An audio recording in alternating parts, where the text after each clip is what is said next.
candidly admitted that politicians have let India down. But what is his take on elections 2014? A very special guest, Rajiv Pratap Rudy, joins me right here on Delhi Dialogue. Thanks a lot for being with us. You've just come back from a campaign. We wish you all the very best with the verdict. But we'll begin with what's really grabbing headlines at this moment, and that is the Election Commission, be it the ruling alliance or the opposition. Nobody seems to be happy with the election watchdog. The question that I want to ask a very candid young politician, I still call you young amongst the plethora of 80 plus people, is that is it fair at one level to put the election watchdog in the dock? Well, I do not know what you say. I have been contesting election for last 30 years. This is my 9th election, and it's just been 24 hours ever since I have just moved out from Chhapra, because there were issues which had to be taken up in Delhi. Why do you say that there is a watchdog over politicians and they decide where to move, how to move, and what to do, what not to do, file expenses? Which democracy in the world expects the people who are going to be your representatives to file an affidavit that you are not a criminal, you are not a murderer, you are not a rapist? Which democracy in the world asks you to do that? And the political system which we have messed it up, we politicians. We have messed it up in such a way that for every wrong which happens during the electoral process, we are setting up one more authority or one more executive order. So this mess up is done by the politicians of this country. Why is it happening in the last 60 years? Is that for every step which goes wrong, we try to rectify it through an executive means. Why is it going wrong? Why does an election commission have to seize 110 crores in Andhra Pradesh before the elections? Why do you need 20 crores or 10 crores of money? The Indian political system, which is the Westminster parliamentary form of government, is transactory. You give me votes, I will represent your community. You give me votes, I will construct your roads. You give me votes, I will make your life happy. This is a transactory form of government, where there is very little accountability, where there is little delivery, and 65 years we have made a mess. And we shouldn't be getting upset with the election commission if it interferes, because we have created such a mess. So my view, I'm a politician from a grassroots. I contest Chhapra, which is a hotbed, and for last 30 years I've been an MLA, I've been an MP, and I'm still contest Lalu Prasad Yadav. I can speak English, but I can speak Bhojpuri also. I want to say that this flawed political system, the Westminster, is collapsed. People say that it's worked, but my appetite is for much more. And we have messed up with the political system. We have messed up with the country.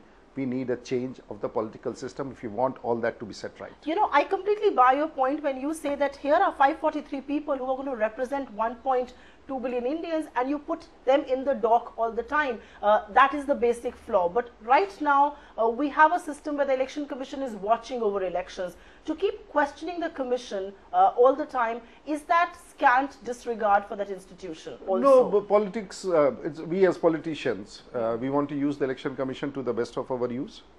We want to harass the opposition. We want to put the government in the dock, or the state government.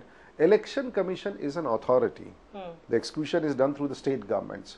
So the state governments which are going in for elections have the district magistrates who are posted, and they have their loyalties. So this is a flawed system in which you are trying to get a proxy control over the executive through a commission which scares you out, which scares the officers out that if you do wrong, you will be behind bars. And it scares the it looks, when the Election Commission's role comes into play, it looks, I am a member of parliament. But in the constituency, when the elections are declared, it looks as if I am a culprit. I have to protect myself, and as if you're constantly on your watch. And as if I have lost my identity as an individual. So it's going both ways. And I fight it out with the Election Commission. When it's a wrong, I say, and I can tell you, Election Commission is reasonable.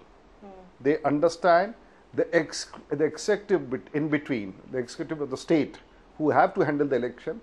They have their own loyalties. Someone is loyal to Mayawati, someone is loyal to Mulayam Singh Yadav, someone is loyal to Lalu Yadav. And those loyalties come into play. And how can Election Commission handle it? So what goes wrong there is the loyalty of these politicians and the bureaucrats on caste basis to align with themselves. In Bihar, there are officers who have been posted in Chhapra.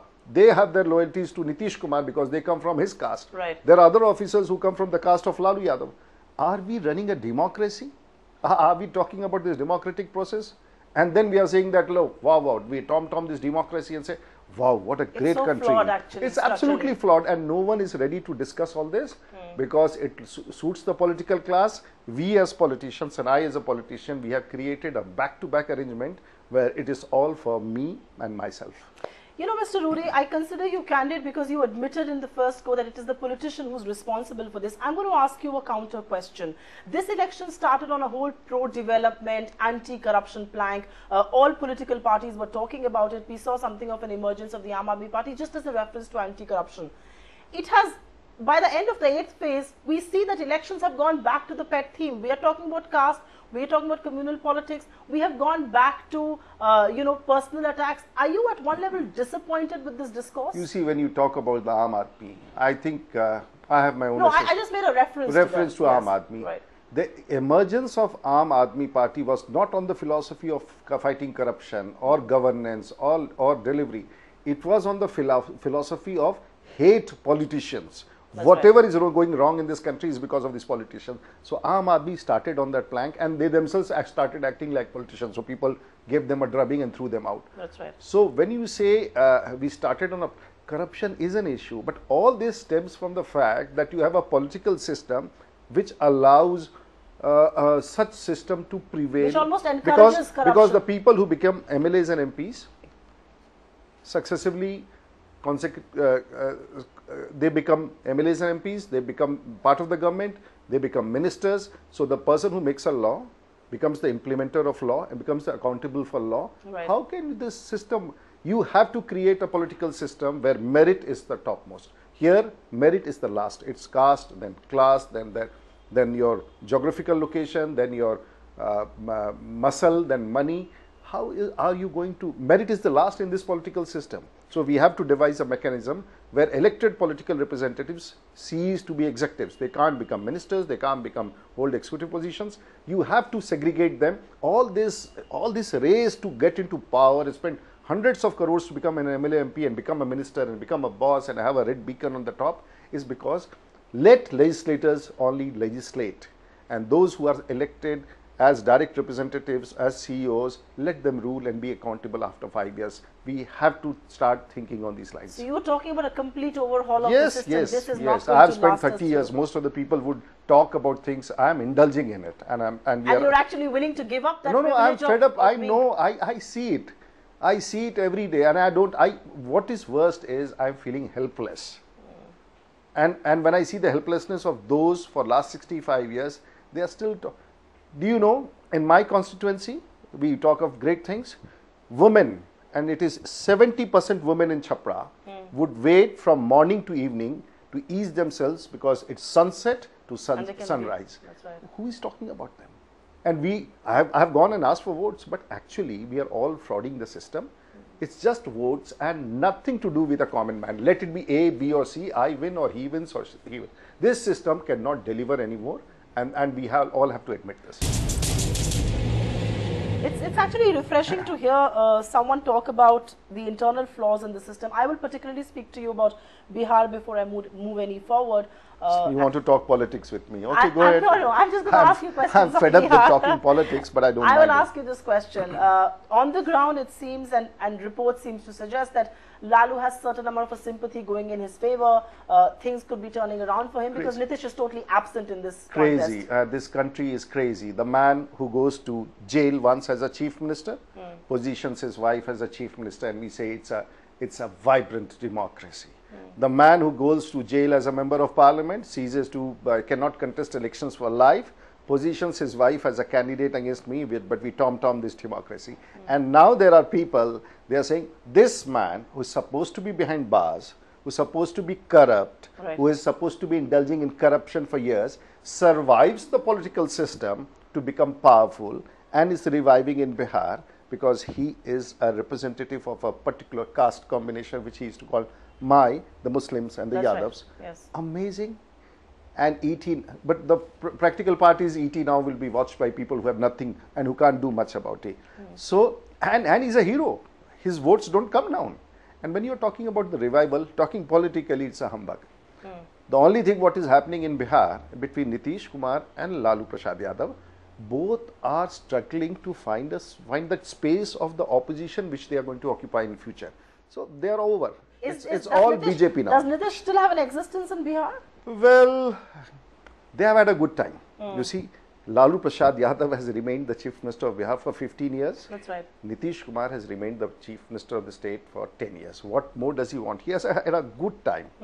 Now let him relax. He has done enough. He's messed up enough. And his arrogance and style. And he hates individuals. He is one Chief Minister, I have said, who thinks he's the repository of wisdom. So unfortunately, I have to tell him, if any good idea has to come, it has to come from him. So any idea coming from anywhere is a blocked idea. So there are people like them, but you see, what is great caste politics in Bihar? It should be studied. 35 years, the Congress, the Muslims, minorities and secularism and anti-minority issue. Lalu Prasad Yadav, the Muslims and the Yadavs, he said about backward and the forward politics. Right. Nitish Kumar goes a step ahead in Bihar. He says, pichra hai nathi pichra. OBC and the EBCs, that's right. Dalits and the Mahadalits. So he brings out the Paswans away from the other Ravidas people. Then he talks about the Muslims, the Pasmanda Muslims and Falana Muslims. So he makes the Muslims in the backward and the forward. And we talk about these politics of development. This is what we are talking. And Bihar is not a small state, man. Right. Bihar has got 10 crore people. It's one of the swing states. And we are happily like politicians. And the problem is, I lose my 90% credibility in my state, in Bihar, because your projection will go everyone. No one in Delhi or in the country sees me working in my constituency. So when they talk about Rajiv Pratap Rudy, who is in Chapra for 30 years, contesting Lalu Yadav, oh, he is an English-speaking man. He flies planes. But last 48 hours, I was in the dwelling ground. So we lose politically when I talk to ET now. And when people like us who have spent good years in politics. You may lose. I don't think you lose politically. I lose hugely politics, because still the grassroots man is Lalu Yadav. He comes and uses a cup and a saucer to spit there in the central hall. He calls, but he is a ground level reality for Bihar. A person, I think so, person who hangs his coat there and comes and speaks, is presentable, is trashed. Amazing. I think at one level, I think Indian politics is going through a change. I don't think. I don't think it's going to a change. It's just I don't know, people like you who will talk to so many. How can you have an appetite of such a slow pace of development? This country is not being run for 1,260 million people. This country is being run for 150 million people, 200 million people. Rest 1,000 million people have no reference. Possibly, BJP, NDA, Vajpayee at a given point of time has brought it back to the people, and now Mr. Modi, that we have to get the change. Possibly people are giving us a chance this time. I will ask you a question on Ramvilas Paswan. This alliance was greatly tom-tommed. It made national headlines. In hindsight, do you think that alliance will bear the results that you anticipated? Oh, I can tell you, the architect of this alliance in Bihar is a good friend of mine called Shahnawaz Hussain, the former cabinet minister, and the lone Muslim cabinet minister, the youngest in the country. That's right. Now, and I also stood by him in this alliance. So we orchestrated this alliance, and I think in Bihar politics today, because caste does play a very important role, is going to be a game changer, ma'am. I can tell you, and you have to see the results of Bihar this time to realize what. And even Upendra Kushwaha, who has come with us. Right. I want to ask you a question before I move any forward, because you've been a minister in Mr. Vajpayee's government. Yeah. You've worked very closely with him. You're also, a close associate and a core group of the BJP now.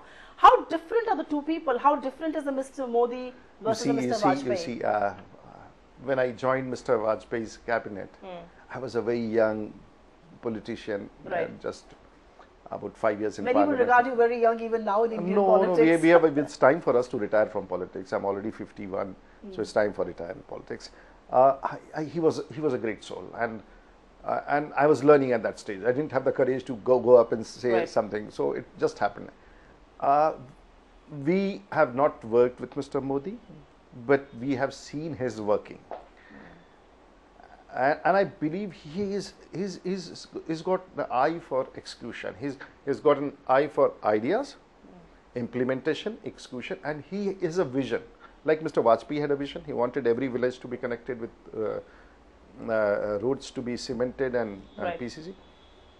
Bihar, we can see every road in the village is now concrete. It couldn't have happened if there wasn't a vision like that. Right. In the telecom connectivity. So I think what matters is the national government does not change the face of the state government. It's the state government which has to implement. But there are broader ideas which has an impact. And I'm sure Mr. Modi, when he talks and when he discusses and when he talks about development, he talks about that last man.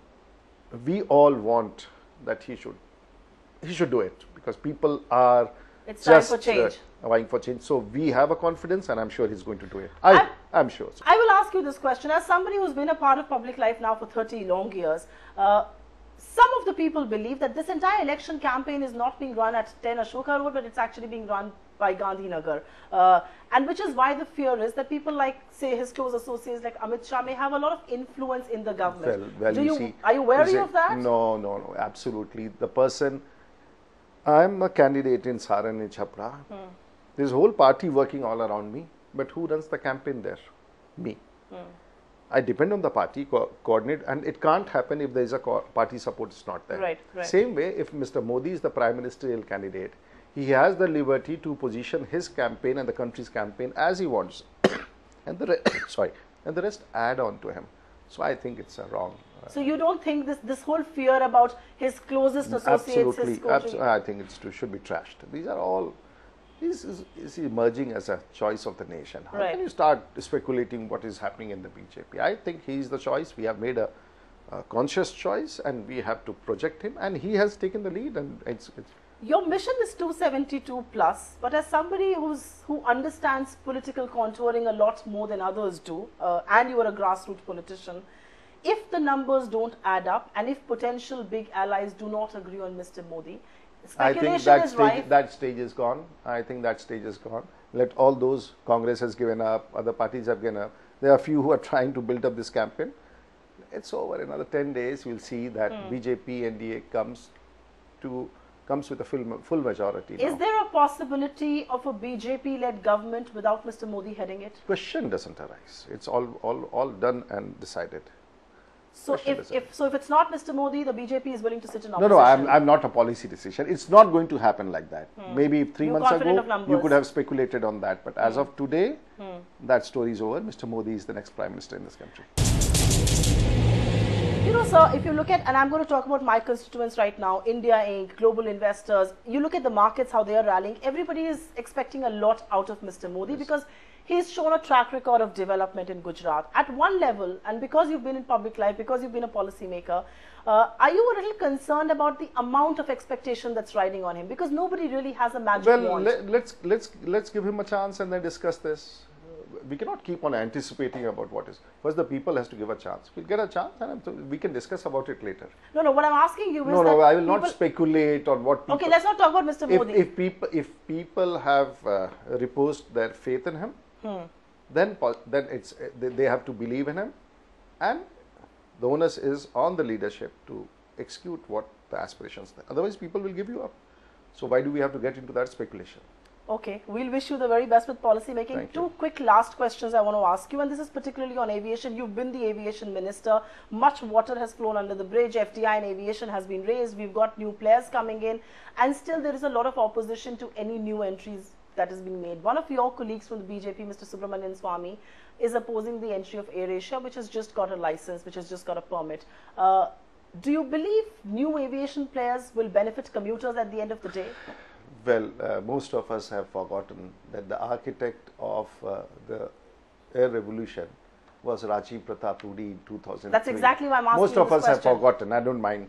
The modernization of the two airports, Delhi and Mumbai, the airport. No, the new licenses were all given out by you. I'll rattle it out. Airport Authority Act was amended to allow these two airports to be privatized. You see in Delhi and Mumbai. Shamshabad and Hyderabad and Devanali in Bangalore, both were greenfield projects which we executed. We revised the charter policy, we revised the ATF. You also gave out the new licenses. No, ATF was first time in the history of India was reduced by Mr. Jaswant Singh from 16% to 8%. Thereafter, we were the first to launch the low-cost airlines called Deccan Airlines, That's and right. I was the first signatory to that, which changed the entire Landscape, yes. face of aviation. And then we had many more things in the pipeline which we did, which gave a flip to the aviation policy. Praful carried on what I had left on the drawing board, and he improved upon it. All these 36 non-metro swanky airports which you said, we had put it on the drawing board, and it started happening, and finally you see them. Right. Praful carried it on. But after that, it's been a mess. It's been a huge mess, and those who know aviation would not like to discuss. Even a small thing like Aircraft Acquisition Committee, which was an institutional approach to allow planes to be brought in, was dismantled by my great esteemed friend who is the minister now. I can't speak because it becomes, it seems as if I have a bias for someone, but aviation has lost this momentum. It's one thing which can, tourism and aviation can change the face of Indian economy. But as somebody who gave the option to a lot of Indians to fly, I mean, before Air Deccan, I did not know of too many Indians who would have ever taken a flight. It's thanks to the entry of a low-cost carrier which really took off this Thanks to Mr. Vajpayee and small amount. I'm saying thanks to you. I'm not even thanking Mr. Vajpayee. I'm saying he gave me an opportunity to do all this. But as somebody... But it's an old story. Yeah, Let's exactly. not brag about things. You'll perhaps do new things in your next tenure. No, I never claim so. But as somebody who ensured that happened, are you then not in favor of new airlines coming in, say an AirAsia for instance, because it's an aggressive low-cost? I don't find any problems there. So is the party, so is Mr. Subramanian Swamy's view his independent view and not the party's? I don't know, party doesn't sit across to frame views on individuals' petition here and there. He has some other issues about FDI and whether he's not again saying that you don't bring in airlines. He says the way it has been done, the rules and the norms have been flouted. So he's talking about some irregularity in the process of giving license. He's not talking but that people as a former aviation minister and as somebody I know who will be at North Block or South Block I don't dream so big. I'm very happy in where I am, and I would be happy being out of all this, and God has been kind, my friends and my parents have been kind. I don't expect much more, and I think I have not been able to do justice to my political career, but I don't dream beyond that. What kind of a role do you envisage for yourself? I don't, absolutely nothing. First, are you being modest? Are you being humble? No, first I contest Lalu Yadav, who no one says that he can ever lose, so why do you have to anticipate things? Well, let me at least try my luck and see. But there's also an apparent Modi wave, and apparently you're a grassroots politician. No, let us see once the results are out. God willing, Mr. Modi should become the Prime Minister, and he's very nice. He can take care of the country. I'm sure about that. Thank you very much, and we do hope to see you in his cabinet. Thanks a lot for speaking to us. Thank you.